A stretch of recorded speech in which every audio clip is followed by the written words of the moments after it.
We started the company in 2000, bought it from another company, and for 17 years, I did all of the bookkeeping myself, which I thought I knew what I was doing, and realized that in 2017 that my books were a mess. We had considered selling the company, and knowing that we would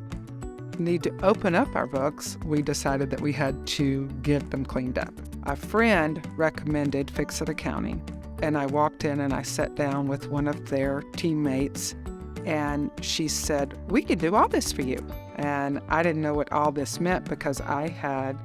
control of every bit of the finances, every bit of all of our information, and I did not want to give that up. One of their teammates took over all of my accounts, took over our billing, our invoicing, managing that part, making sure that we had cash flow. Our company went from a small company of just my husband and I, and increased the whole revenue of the company double the first year that we were with Fix-It Accounting. That had a lot to do with what we had done for the last 19 years, but Michelle taking over and cleaning up all of our books and making it where we could see what we had and what we didn't have changed everything for us.